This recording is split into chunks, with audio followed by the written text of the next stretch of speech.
देखो इनइक्वलिटीज़ के केस में कभी भी आपको जो स्टेटमेंट दिया होगा ना, स्टेटमेंट इस रूप में दिया रहता है। ऐसा नहीं दिया होगा तो छोटा छोटा आपको पार्ट करके भी दिया रहता है, तो उसको आपको अरेंज करना होता है। हम अरेंजमेंट के बाद आपको बता देते हैं कि अरेंजमेंट के बाद क्वेश्चन को किस तरीके से बनाया जाता है। तो देखो, सबसे पहले ध्यान रखना है प्रेफरेंस का। 1 2 3 तीन प्रेफरेंस है, जिसमें हमने प्रेफरेंस वाइज लिखा हुआ है कि लेस देन को पहला प्रेफरेंस मिलता है, लेस देन इक्वल टू को सेकंड प्रेफरेंस मिलता है, और इक्वल टू को थर्ड प्रेफरेंस, सबसे लास्ट प्रेफरेंस मिलता है। और अगर आप इसको उल्टा देखेगा तो ग्रेटर देन को सबसे पहला प्रेफरेंस मिलता है, ग्रेटर देन इक्वल टू को सेकंड प्रेफरेंस मिलता है, एंड थर्ड प्रेफरेंस जो है वो इक्वल टू को मिलता है। क्या इसका प्रेफरेंस का मतलब क्या है? तो प्रेफरेंस का मतलब है, जैसे यहाँ पे आपको कंक्लूजन में पूछा है, यहाँ पे कंक्लूजन में पूछा है कि क्या ए लेस देन डी हो सकता है।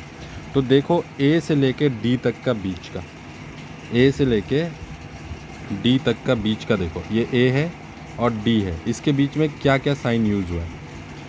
अगर ये तीन साइन दिख रहा है आपको, ये मिला, ये मिला और ये मिला, तो करेक्ट, अगर आपको ए और डी का बीच में अगर साइन पूछा होगा तो करेक्ट, अगर ये साइन यूज़ होगा तो ही करेक्ट होगा, अदरवाइज़ वो करेक्ट नहीं होगा। इस हिसाब से मेरे पास देखो, ए और डी के बीच में मेरे पास तीन कंक्लूज़न है, जिसमें ये वाला कंक्लूज़न में लेस देन का साइन यूज़ हुआ है। लेस देन का साइन यूज़ हुआ है यानी कि ये करेक्ट है, ये आपका रॉन्ग हो जाएगा, ये आपका रॉन्ग हो जाएगा, क्योंकि प्रेफरेंस वाइज हम देखते हैं तो पहला प्रेफरेंस उसको मिलता है। अगर उसके बाद अगर हम दूसरा क्वेश्चन में देखें, जैसे सेकंड आपका ये स्टेटमेंट नंबर 2 है, जो यहाँ पे देखो जस्ट कुछ नहीं किया, उसी को रिवर्स कर दिया हमने। रिवर्स में भी अभी भी आपको ए और सी का बारे में पूछ रहा है, तो ए और सी का बीच में देखो कौन सा साइन यूज़ हुआ है। ए और सी का बीच में कौन सा साइन यूज़ हुआ है। जैसे ए और सी का बीच में साइन क्या यूज़ हुआ है, ये और ये। तो प्रेफरेंस किसको मिलेगा इन दोनों साइन में? आपको पता है इन दोनों साइन में प्रेफरेंस देखो इसको मिलता है, पहला नंबर ये है। अगर ये दोनों साइन है यूज़ हुआ है तो पहला प्रेफरेंस किसको मिलेगा? ए ग्रेटर देन सी को मिलेगा। अगर ए ग्रेटर देन सी अगर आपका कंक्लूजन में है तो वो आपका करेक्ट होगा। ए इज़ इक्वल टू सी हो सकता है क्या? नहीं हो सकता है, ठीक है, क्योंकि हमने पहले बोल दिया ए और सी के बीच में जो साइन यूज़ हुआ है उसका बीच में कंपैरिजन हो चुका है, तो वही आपका फाइनल आंसर है। उसके बाद देखो बी, थर्ड वाला में अगर आप देखते हैं तो बी और डी का बीच में पूछा है, बी क्या इक्वल है डी का? तो बी यहाँ है, बी और डी का बीच में अगर हम देखते हैं तो बी ग्रेटर देन और इज इक्वल टू डी, ये दो साइन यूज हुआ है। इन दोनों साइन में ही फिर से प्रेफरेंस किसको मिलेगा? ग्रेटर देन और इज इक्वल टू में प्रेफरेंस किसको मिलेगा? ग्रेटर देन का। तो अगर बी ग्रेटर देन डी लिखा होता तो होता, लेकिन क्योंकि यहाँ पे बी इज़ इक्वल टू ये वाला पूछ रहा है, ये वाला कंक्लूजन रॉन्ग है, ठीक है। थर्ड वाला केस में देखते हैं। थर्ड वाला केस में अगर मैं देखता हूँ तो ए और सी का बीच में कंक्लूजन पूछ रहा है कि क्या होगा, तो ए से लेके सी का बीच में क्या क्या साइन यूज़ हुआ है वो देख लो। ये और ये साइन यूज़ हुआ है इस क्वेश्चन में, ए और सी का बीच में हमने क्या क्या साइन यूज़ किया है? ग्रेटर देन, इक्वल टू और सी। तो इस केस में अगर हमने देखा तो अब प्रेफरेंस किसको मिलेगा? इक्वल टू और ग्रेटर देन इक्वल टू में। तो देखो यहाँ पे क्या लिखा है, नंबर 2 पे ग्रेटर देन इक्वल टू का साइन दिया हुआ है, तो इस हिसाब से ये आपका रॉन्ग हो जाता है पहला केस में। लेकिन इसमें अभी कुछ कंडीशन बाकी है, वो कंडीशन आपको बताता हूँ। उसके बाद फिर देखो सेकंड अगेन बोल रहा है कि ए और सी का बीच में क्या ग्रेटर देन हो सकता है? तो ग्रेटर देन तो साइन ही नहीं है, यूज़ ही नहीं हुआ था, तो हमने इसको भी अभी इंडिविजुअली रॉन्ग माना है, ठीक है। अभी का केस में रॉन्ग माना है, लेकिन अभी ये पूरा तरीके से रॉन्ग नहीं है, अभी आगे देखना है। चलो पहले देख लेते हैं ए और डी का केस। पहले ए और डी का बीच में हमारा साइन जो यूज़ हुआ है वो ये ग्रेटर देन, इक्वल टू और इज़ इक्वल टू और ग्रेटर देन।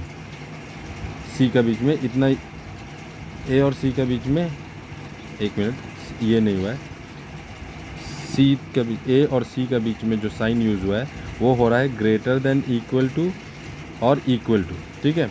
तो हमने बोला फिर से ए और सी के बीच में अगर sign greater than equal to है तब तो ये करेक्ट है, लेकिन क्योंकि नहीं है तो ये रॉन्ग हो गया। डी में भी आके देखते हैं, डी और सी का बीच में देखो साइन क्या क्या यूज़ हुआ है, डी का साइन है ये और ये इक्वल टू यूज़ हुआ था, तो इसमें प्रेफरेंस हमको किसको मिलेगा, लेस देन को, तो डी लेस देन सी लिखा है तो ये करेक्ट हो जाएगा, ठीक है। लेकिन कैच इस क्वेश्चन में है, क्योंकि अब फर्स्ट दो स्टेटमेंट को देख लेते हैं हम, उसको हमको थोड़ा सा देखना है इंडिविजुअली। अगर एक ही पूछा होता ना, अगर एक एक ही पूछा होता यानी सिर्फ ए और ये वाला होता, ए होता सिर्फ तो रॉन्ग है, बी होता सिर्फ तो भी रॉन्ग है, लेकिन दोनों ही एक ही कंक्लूजन में पूछा हुआ है, तो हम ए सी का कंक्लूजन फिर से बनाते हैं।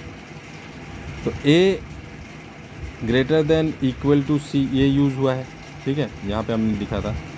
तो देखो अगर आप ये दोनों साइन में कंपैरिजन करेंगे तो ये वाला करेक्ट होता है, लेकिन इंडिविजुअल केस में होता है।